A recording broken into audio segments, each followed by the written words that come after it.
Hi friends. அம்மா இல்லாத அம்மா வீடு அது அம்மா வீடே கிடையாது. அம்மா இருக்கையில் நம்ம ஒரு பக்கத்து ஊருக்கு போவோம். அதாவது நம்ம திருமணமான பெண்களை சொல்கிறோம்.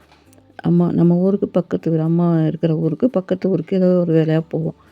நம்ம வந்திருக்கோன்னு சொன்னோன்னு வச்சுக்கோங்களேன், அம்மா சாப்பிட வீட்டுக்கு வந்துடுமா அப்படி தான் சொல்லுவாங்க. ஏன்னா பக்கத்து ஊருக்கு தான் போயிருப்போம். அங்கேருந்து ஒரு 1/2 மணி நேரம் ஆகும் நம்ம அம்மா இருக்க வீட்டுக்கு போகிறதுக்கு. அப்படி இருக்கும்போதே அம்மா சாப்பிட வீட்டுக்கு வந்துடுமா அப்படிம்பாங்க. அம்மா இல்லாமல் நம்ம அந்த மாதிரி நம்ம சொந்த ஊருக்கே போகும்போது கூட சாப்பாடு கட்டிகிட்டு போகணும். அங்கே அண்ணன் தம்பி வீடு, அண்ணன் தம்பி பொண்டாட்டிங்க எல்லாமே இருப்பாங்க தான். இருந்தாலும் நம்ம ஒரு விசேஷத்துக்கு போய் நம்ம ஏதாவது ஒரு வேலையாக போகும்போது எங்கே போய் யார் வீட்டில் போய் உட்காருது அப்படின்னு சொல்லிட்டு ஒன்று அதே ஊரில் போய் வெளியில் சாப்பிட்றோம், இல்லையா போய் சாப்பாடு கட்டிக்கிட்டு போய் சாப்பிடுவோம். அப்படி நிறையா நடக்குது. அண்ணன் தம்பி பொண்டாட்டிங்களாம் இருக்காங்க தான். ஆனால் ஒரு நாளைக்கு போனோன்னு வச்சுக்கோங்களேன், ஒரு வேலைக்கே தாங்குவாங்க. அதாவது இப்போ ஒரு நாள் மதிய சாப்பாட்டுக்கு போகிறோம், அதுவும் முன்னெச்சரிக்கையாக சொல்லிட்டு போகணும். சொல்லாமல் திடீர்னு நம்ம அம்மாவோட தானே போனோன்னு வச்சுக்கோங்களேன், அண்ணன் தம்பி பொண்டாட்டிங்கெல்லாம் ஆடிடுவாளுங்க. நாங்கள் எங்களுக்கு தானே சமைச்சு வச்சுருக்கோம், வர்றவங்க ஒரு ஃபோனை பண்ணிட்டு வர வேண்டியது தானே அப்படின்னு சொல்லிட்டு. அதே அம்மா என்ன செய்யும், நம்ம சொன்னாலும் சொல்லாட்டியும் நம்ம போனோன்னு வச்சுக்கோங்களேன், எதோ ஒன்று போட்டு செஞ்சு நமக்கு ஏதோ ஒன்று செஞ்சுருவாங்க. அண்ணன் தம்பி வீடு பொண்டாட்டிங்களாம் அந்த மாதிரி கிடையாது.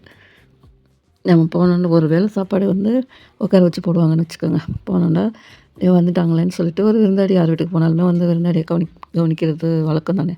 அது மாதிரி நமக்கும் உட்கார வச்சு முன்னாடியே சமைச்செல்லாம் வச்சு ரெடி பண்ணி போனோன்னே உட்கார வச்சு சாப்பாடு கொடுப்பாங்க. அதே அடுத்த வேலைக்கு நம்ம உட்காந்துக்கிட்டு அவங்கக்கிட்ட சாப்பாட்டை எதிர்பார்த்தோன்னு வச்சுக்கோங்களேன், அண்ணன் தம்பி அண்ணனாக இருக்கட்டும் தம்பியாக இருக்கட்டும் போய் கேட்பாங்க, என்ன சாப்பாடு ஆயிடுச்சா அப்படின்னு.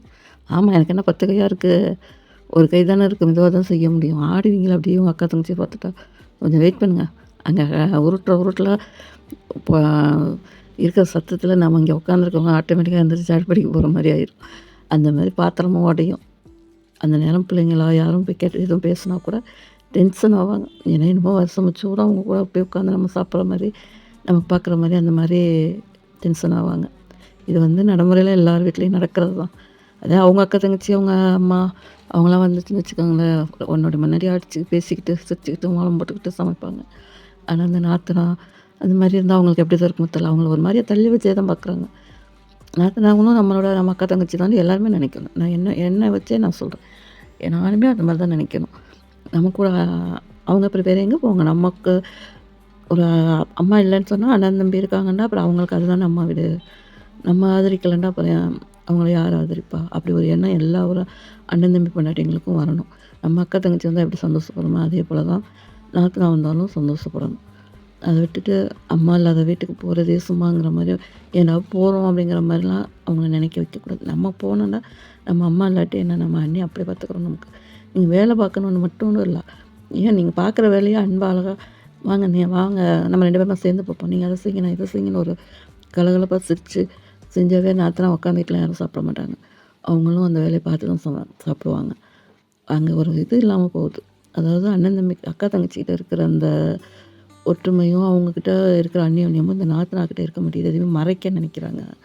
நிறைய நாத்தனாங்களும் இருக்கிறாங்க தான். ஒரு சிலர் அண்ணன் தம்பி பொண்டாட்டி நல்லா இருக்கக்கூடாது, அவங்க சந்தோஷமாக இருந்தால் பொறாமைப்படுறவங்களாம் இருக்கிறாங்க தான்.